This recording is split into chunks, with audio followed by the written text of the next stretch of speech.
لو ما اتفرجتش على الاجزاء اللي فاتت من حكايه ميليوداس فراح شوفها الاول. في الاجزاء اللي فاتت من الحكايه شفنا ازاي ميليوداس قدر يتخطى المحنه بتاعته ويسترجع قوته الكامله، وبعدها شفنا ميليوداس وهو بيكسر عظم جعلان وبيحذر باقي الوصايا. بس هل يا ترى الوصايا يسكتوا بعد الاهانه ديت؟ وهل ميليوداس بقوته هيقدر يسد معاهم كلهم ولا لا؟ يلا بينا نكمل الحكايه. وبعد ما ميليوداس ساب الوصايا ومشى، كان جعلان متعصب جدا ومتضايق من العلقه اللي كلها، بيفكر يروح ورا ميليوداس تاني، بس الباقي بيهدوه وبيقولوا له اهدى يا عم علشان ما تاخدش على دماغك تاني. جعلان بيتعصب اكتر وبيقعد يصوت زي خيبتها. بعدها القائد بتاعهم بيجمعهم وبيقول لهم احنا لازم نسيطر على بريطانيا في اسرع وقت، هنتقسم ل5 مجموعات، كل مجموعه فيها 2 ونحتل الارض بالكامل، بس خدوا بالكم من ميليوداس لو هجم عليكم وتعاونوا علشان تقدروا تقتلوه. الكل بيسمع الكلام وبيتوزعوا في كل حته. في الوقت ده بقى ميليوداس كان رجع على مكان صحابه وعرفهم بكل اللي حصل. العيال بتقول له انت بتستفزهم ليه يا عم؟ انت عارف انهم الوصايا وممكن يخلصوا علينا في اي وقت.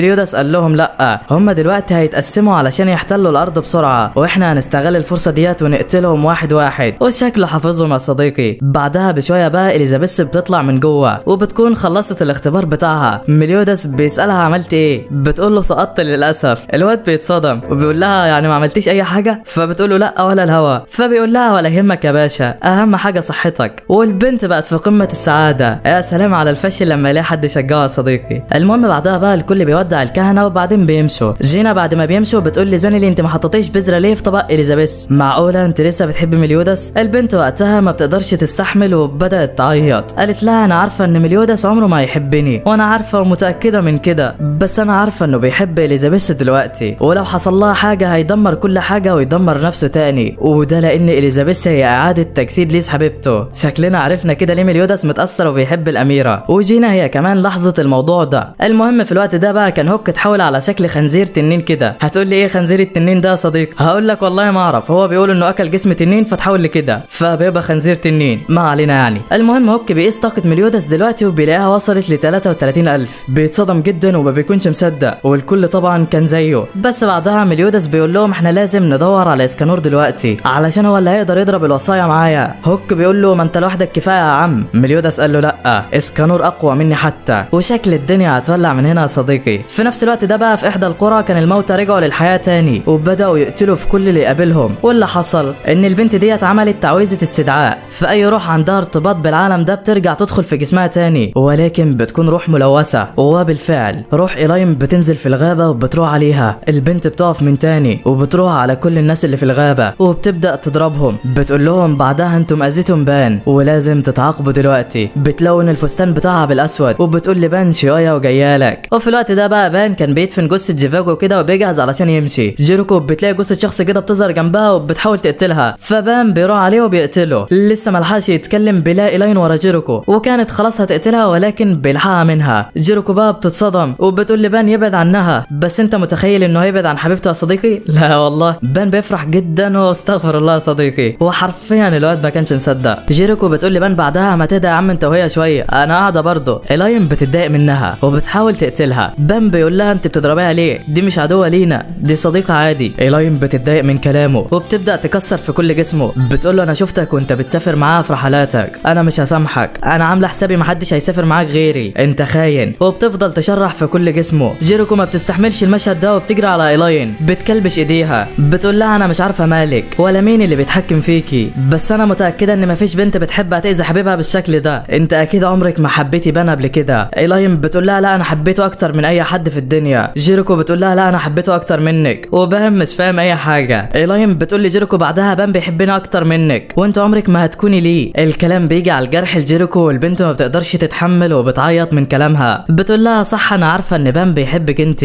بس انا متاكده من حاجه، انا عمري في يوم ما هاذيه او هجرحه زيك كده. وكانت في قمه الحزن. إيلاين بتتاثر من كلامها وبتفقد السيطره على نفسها وبتبدا تدمر في المكان بالكامل. تخيل بقى يا صديقي ان بان هيسيبها؟ لا والله. بيقوم وبياخدها في حضنه بيقول لها وعد مني هنلف العالم سوا، بس اهم حاجه ما تزعلش يا قمري. البنت بترجع لطبيعتها اللحظه كده، ولكن بعدها بيغمى عليها. بان بيزعق وبيسالها في ايه. بيسمع صوت من وراه وبيقول له ما ده العادي، التعويذه اللي انا عملتها بتجمع الارواح اللي زعلانه من حاجه ومتضايقه منها بترجعها هنا للعالم ده، وطالما حبيبتك ما عادتش زعلانه من حاجه يبقى ترجع تموت تاني. بان بيسمع الكلام وبيقول لها انت مين وايه اللي جايبكم هنا؟ جعلان بيقول له احنا الوصايا ال10 وهنخلص عليك دلوقتي. دلوقتي. بيهجم عليه بسرعه وبيشقه لنصين. جالان بيفكر نفسه قتله، ولكن بان بيقوم له تاني بيقول له مين اللي طبق وشك كده؟ ده شكله فنان جدا. جالان بيزعق وبيفتكر العلقه اللي مليوداس اكلها له. بيروح على بان وبيطير دماغه. تخيل بان بان هيموت يا صديقي. لا والله. بان بيقوم له تاني وبيقول له ده دوري بقى. بيستخدم سلاحه الامبراطوري وبيسرق طاقه كبيره جدا من جالان. بينزل ضرب فيه والواد مش رحمه نهائي. جالان بيقول له انا ازاي مش قادر اتحرك؟ انت عملت فيا ايه؟ بان بيقول له سرقت قوتك مش اكتر، وبيدي له واحده بتكسر عظمه. ميلاسكولا بتقول له عاش عليك والله، انت عديت كل توقعاتي. هو كل الخطايا السبعه زيك كده ولا ايه؟ بان بيقول لها بالظبط كده، احنا بنستمتع واحنا بنضرب الاشكال اللي زيكم. ميلاسكولا بتتعصب وبتستخدم قوتها عليه. بان بيلاقي نفسه في مكان غريب كده والدنيا سواد من كل ناحيه. ميلاسكولا بتظهر قدامه من كل حته وبتقول له انت نجحت في الاختبار. اي حد بيدخل الشرنقه ديت وروحه مش نقيه بيموت في ثواني، بس انت بالرغم من ان الشخص اللي بتحبه اذاك وبهدلك من شويه ما عندكش ولا ذره كره ليه. انت روحك نقيه وتستحق الاكل. وبتستخدم قوتها وبتبدا تخرج روحه علشان تاكلها. بام بيشوف جسمه قدامه وخلاص شكلها دي نهايته. بيحاول يهرب بروحه منهم ولكن ميلاسكولا بتمسكه. الواد بيعافر بس خلاص يا صاحبي شكلها دي نهايتك. ايلاين بتعمل تعويذه باخر قوتها وبام بيهرب من البنت فعلا، ولكن للاسف جالان بينط وبيمسك روحه وبياكلها وخلاص كده بان انتهى. ايلاين ما استحملتش وبدات تعيط. جيروكو هي كمان جابت اخرها. بتروح على بان وبتقول له انت سبتني ليه بالسرعه ديت؟ انت مش قلت انك ما بتموتش؟ بس بان خلاص مش قدامها. بتطلع سيفها بعدها وبتروح علشان تقتل الوصايا وبتقول له انا هاخد لك حقك، ولكن بوم بان من وراها بيقول لها ميلي كده. بيستخدم قوته عليهم وبيطلع قلب من كل واحد فيهم. بيقتل القلب ده. بيشيل جيروكو وبيجري على ايلاين وبيهرب بيهم من هنا بسرعه. ميلاسكولا بتقول ازاي كده؟ انا متاكده ان احنا اكلنا روحه، بس اللي حصل مش كده يا صديقي. فلما كان بان بيحاول يهرب بروحه من المكان ده، جيفاجو كان موجود وعمل نفسه طعم ليهم. بان بيقول له ابنك هيزعل لو انت ما رحتلوش. جيفاجو قال له ما انت كمان ابني يا عم، وبيضحي بحياته علشانه. بس بان بسبب كل التعب ده كان اتصاب اصابات جامده ومش هيقدر يكمل هروب. بيقول لجيروكو خدي ايلاين واهربي بسرعه من هنا، هم عاوزين ياكلوا روح انا. ايلاين بتقول له لا خدي بان واهربي، انا كده كده هموت تاني كمان شويه. تخيل بان جيروكو هتسيب حد فيهم يا صديقي؟ لا والله. بتاخدهم الاتنين على كتفها وبتقول لهم بعزموني على فرحكم بقى. وحرفيا اول مره احس ان البنت ديت لها فايده. في نفس الوقت ده بقى كان دوريفاس ماشي كده في احدى المدن. بتقابله بنت من وراه وبتاخده في جنب كده بتبوسه وبتقول له مش عارفني ولا ايه. دوريفاس وشه بيحمر وبيقول لها انت مين؟ البنت بتخلع الوشاح وبتقول له انا اسمي ديلدري، واحده من اتباع المملكه، وهخلص عليك يا خاين. دوريفاس بيقول لها يبقى لازم اقتلك وقتي. بيجمع قوتها وبيضربها ولكنه بيلاقي ايده بتضربه هو. بيقول لها ايه اللي بيحصل ده؟ البنت بتقول له اي حد بيتاثر بجمالي بيبقى عبد عندي، وانت اتاثرت من شويه. دوريفاس بيمسكها وبيحاول يقتلها ولكنه مش قادر يعمل اي حاجه. واحد من وراه بيضربه بسهام كده ودوريفاس بيحمل البنت بجسمه وبياخد السهام بدلها. الواد بيحاول يضربه تاني ولكن دوريفاس بيصدها. بيحاول يستخدم عليه قوته السحريه برضه ولكن ما بيعرفش. قال لا هما مين دول بقى؟ الواد بيقول له ما تحاولش تستخدم سحرك تاني، طول ما السهام بتاعتي ديت اصابتك انت مش هتقدر تعمل اي حاجه. دوريفاس بيتعصب وبيهجم على الواد علشان يقتله، ولكن بوم واحد تالت بيلحق الولد ده من الضربه. قوته الجسديه عاليه جدا وبيضرب دوريفاس وبيهينه حرفيا. وشكل الثلاثي ده مش سهل يا صديقي. في نفس الاثناء ديت كانت جيروكو شايله بان وايلاين على ظهرها وبتعافر علشان تهرب من الوحوش دولي. بتلاقي صخره كده جايه عليها فجاه والبنت قالت دي خلاص النهايه، بس لحسن حظها الصخره بتيجي قدامها والواضح ان جالان وميلاسكولا عمالين يستهزئوا بيهم مش اكتر. جالان بيضرب كره تانية كده وكانت خلاص هتصيب الثلاثه وهتقتلهم. جيروكو بتحدفهم بعيد عنها كده وهوب بتاخد الضربه لوحدها. بان كان متضايق من نفسه وبيقول لها امشي امشي وسيبيني انا بس بلاش كده،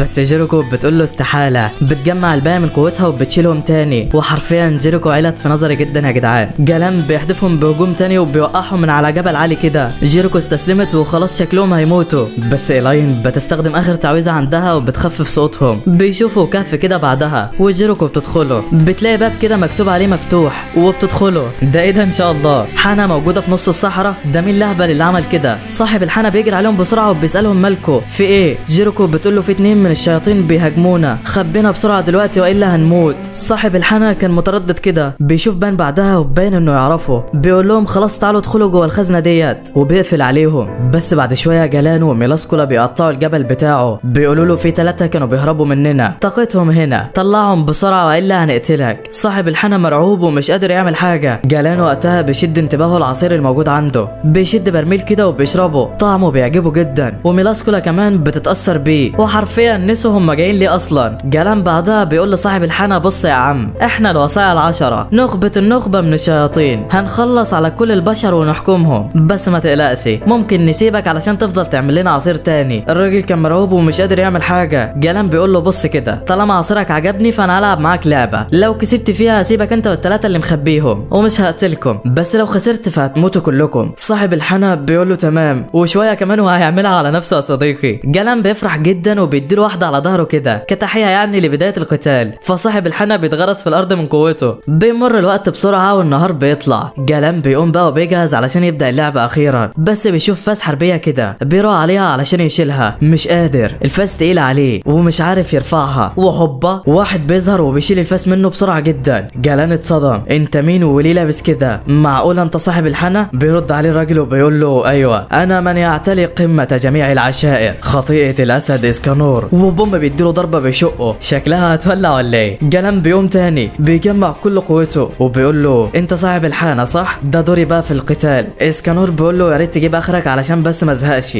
جلان بيتعصب من كلامه، بيجمع كل قوته السحرية، بيزعق وبيقول له هقتلك. طاقته وصلت 40,000، بيضرب ضربة بكل قوته، حرفيا شقت الجبال من قوتها، وهوبا ولا اي حاجة حصلت. اسكانور بيقول له هو ده اخرك ولا ايه؟ تعالى كده بس اما اوري لك الضربة بتبقى عاملة ازاي. ومرة واحدة طاقة اسكانور اجتاحت المكان بالكامل. مليوداس ومارلين بيحسوا بيه في الوقت ده، طاقته عدت ال50,000 وبتزيد لسه هيضرب جلان. الواد بيخاف منه وبيطلع يجري، وبما انه خالف وصية الصدق بتاعته فتحول لحجارة. يا حلاوة، يعني علشان كذب هو كمان وهرب من القتال اتحول لحجارة. اسكانور بعدها بيقول له ده انا كنت لسه بسخن، يلا مش مشكلة، من حقه يهرب طالما انا كنت خصمه. يا ابن الجامدة. ميلاسكولا بتقول له عاش عليك والله، خلصتني من العجوز ده. بتعمل نفس التقنية اللي استخدمتها على بان علشان تاكل روحه، بتروح عليه فعلا وبتبدأ تخرجها، بتاكلها ومفكرة انها كده خلاص قتلته، بس انت متخيل انه هيموت يا صديقي؟ لا والله، طاقة روحه بتحرقها وبتفشخها حرفيا. ورسميا البطل اسكانور خلص على 2 من الوصايا لوحده. بيروح بعدها على بان وبيقول له احنا كمان شوية هنبقى الظهر، لازم امشي من هنا دلوقتي، بس ما تتحركش لحد بالليل. فبان بيقول له قشطة. بيعدي الوقت واخيرا بيجي بالليل، بيرجع سانكوح تاني وحرفيا جيركو مش مصدقه. بان بقى بيعرفهم عليه وبيقول لهم ده اسكانور، اقوى واحد في الخطايا الصبح وبالليل زي ما انتم شايفين كده. واسكانور بيحييهم طبعا، وحرفيا جيركو لسه مش مصدقه. بيسالوا اسكانور بعدها على مارلين وبيحكي له عنها وشكله بيحبها باين. بيقرر بعدها انه يعمل اخر طلبيه في الحانه بتاعته وبعدين يرجعوا ينضموا للخطايا من تاني، ومن هنا هتبدا المتعه. في نفس الاثناء كانت ديانا فاقت ووقفت تتكلم مع ماترونا، بتقول لها انت لسه عايشه ازاي؟ انا فكرتك مت من يومها. ماترونا بتقول لها بعد ما انت سبتيني ومشيتي زارا لقاني هناك وعالجني، ومن يومها واحنا عايشين سوا وبعتبر اطفاله زي اطفالي وازيد من كده. فديانا بتقول لها تمام، وكانوا في قمه السعاده. بتعلمها بعدها بقى ماترونا رقصه جديده كده، والرقصه ديت بتزود من مهارات ديانا وبتخليها تندمج مع الطبيعه. بس فجاه ديانا بتحس بحاجه غريبه، وحش شيطاني بيوزع رسائل على الكل كده وبيلف بريطانيا بالكامل. مليوداس والكل بيوصل لهم الرسائل ديت ومكتوب فيها لو عندك امنيه ونفسك تتحقق فانضم لينا في مهرجان بازل السنوي. مليوداس بيتشد وبيعرف ان ده من تخطيط الوصايا، وفعلا كان الاتنين دول بيخططوا لحاجه وشكلهم هيخربوا الدنيا. في الوقت ده بقى ديانا كانت عماله ترقص في الطبيعه الخلابه واندمجت معاها جدا، لسه هتندمج اكتر وهوب شيطان هجم على اولاد ماترونا وجرحهم. ماترونا شافته اتعصبت منه جدا وقتلته، لحقت ولادها منه ولكن حالتهم كانت صعبه جدا ومش عارفين هيلحقوهم ولا لا. بعدها ماترونا بتتضايق جدا من نفسها، بتقول لو انا كنت جنبهم كنت حميتهم منه، انا لازم اعالجهم بسرعه. بتقرر تروح على مهرجان بازل علشان تتمنى انها تعالجهم. زارا بيقول لها ما تروحيش انا محتاجك هنا، بس ماترونا رفضت كلامه وقالت له ده الامل الوحيد علشان اعالجهم وانا مش هضيعه. بتطلع على المهرجان فعلا، وزارا بيقول لديانا خدي مطرقتك وروحي معاها واحميها بالله عليكي. فديانا قالت له اتفقنا. في نفس الوقت ده بقى كان قائد السرايا الزرقاء بدأ في القتال مع دوريفاس وشغالين في معركه طاحنه. قائد السرايا كان عمال بيضرب في دوريفاس ومش رحمه نهائي. دوريفاس بيحاول يستخدم سحره ولكنه بيفشل قدامه، بيحاول يهرب منهم ولكنهم حابسينه هنا، وشكل دي نهايته ولا ايه يا صديقي؟ وقتها بقى بيدخل واحد تاني كده من الوصايا ال10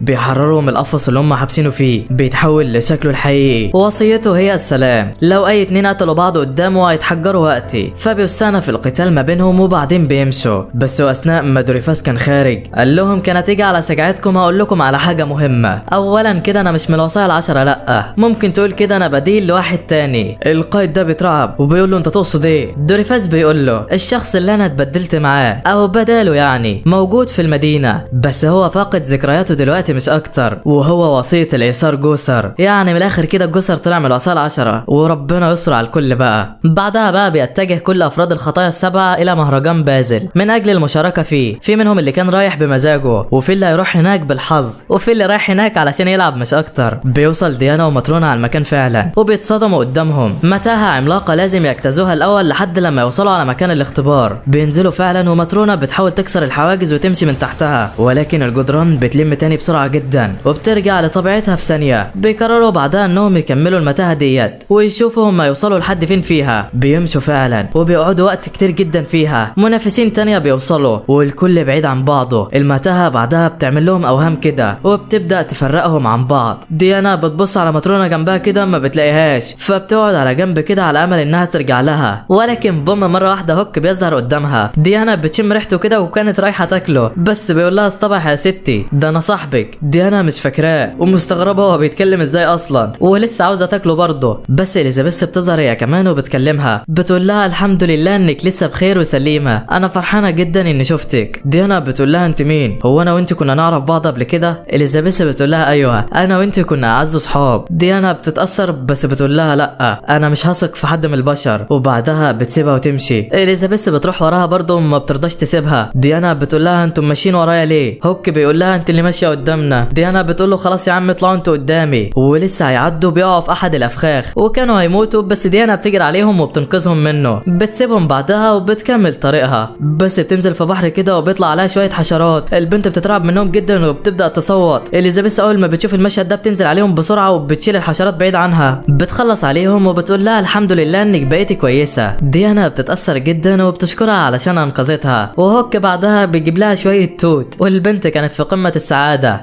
بس وهم قاعدين فجاه بيظهر لهم نسخ كتير من مليوداس بتهجم عليهم، والواضح انهم وحوش متنكرين في شكله. البنات بتخاف منه وبتطلع تجري، بس غل وهاوزر بيلحقوهم وبيضربوا النسخ ديت. بيتجمعوا بعدها مع بعض وبيستعدوا علشان يكملوا مهمتهم. بس في وحش صغير كده بيمسك رجل هاوزر وبيجرحها، فهاوزر بيبعده. بعدها الوحش بيروح على هوك وبيعضه من مناخيره، بس المفاجأة هوك ما بيسميش عليه بياكله، وهوب بيتحول لوحش زيه. ده ايه الهبل ده يا صديقي؟ هوك بقى بيفسر لنا بيقول قوتي هي التحول، اي حيوان باكله بتحول لحيوان زيه، ولما بروح الحمام برجع لطبيعتي. لا قدرة جميلة يالا ملناش دعوة بيها يعني. بس فجأة هم واقفين كده وحش عملاق بيهجم على الكل وبيضربهم. وحوش من ديت كتير ظهرت وبدأت تهجم على كل المتسابقين. هاوزر وديانا وغل بيتحدوا علشان يقتلوه، ولكن مش قادرين عليه. الوحش قوي بشكل لا يوصف. ساعتها بقى شخص تاني بيظهر كده وبيخلص على الوحش ده بضربة واحدة وبيقول لهم كده بتقتلوه، وشكل الشخص ده ما بيهزرش. مجموعة كبيرة بقى من المتسابقين بتخلص على وحوش من ديت، والشكل فيه اساطير هنا يا صديقي. اليزابيث بعدها بقى بتروح على هاوزر علشان تعالج رجله. ديانا بتشوفها وهي بتعالجه وبتعرف انها كده ممكن تعالج اولاد ماترونا. لسه هتقول لها انا عاوزاكي تعالجيهم، بتلاقيها راحت كده على جدار وقالت انا حاسه بيه هنا. مليوداس هو كمان كان ورا الجدار ده وبيقول انا حاسس بيها برضه. ارثر بيقول لمليوداس في ايه؟ مليوداس بيقول له هي موجوده في الناحيه التانيه، انا حاسس بيها، انا عارف عنها كل حاجه. فارثر بيتاثر جدا. وقتها بقى الاتنين بيشوفوا اكل كده ريحته جميله وبيجروا عليه. ارثر بياكله والاكل كان طعمه جامد. يا ترى مين اللي طبخه؟ بان اللي طبخه يا صديقي. بيظهر هو كمان كده بيروح لمليوداس، بيبداوا يرحبوا ببعض تاني، وبان قرر يرجع للخطايا من تاني. بس بعدها بيعتذر من مليوداس الاول، بيقول له انا اسف على اللي عملته قبل كده، بتمنى تسامحني. مليوداس بيقول له لا ولا يهمك يا صاحبي. وبيرجع الاتنين اصدقاء تاني. بيسالوا مليوداس انت جاي هنا مع مين؟ فبيقول له كنت راكب مع اسكانور واتشعلقنا هنا. مليوداس بيفرح وبيقول له هو اسكانور معاك؟ قال له ايوه، وايلاين وكينج كمان معايا. مليوداس بيتاثر وبيقول له طب يلا بينا نتجمع بقى. فبان بيقول له تمام. بيجمع الاتنين قوتهم وبيضربوا الجدار بضربات ورا بعض متتاليه. الجدار بيتكسر وحرفيا قوتهم اسطوريه يا صديقي. بيقابلوا بقى اليزابيث بعدها وباقي اصحابهم. بيوصلوا على مكان الاختبار اخيرا وبيلاقوا الكل هناك، وحرفيا من هنا هتبدا معجنه. بس لحد هنا بقى بيخلص الجزء بتاعنا. لو عاوزين الجزء العاشر اكتبوا لي في التعليقات، وما تنساش اللايك والاشتراك يا عم، والسلام سلام سلام.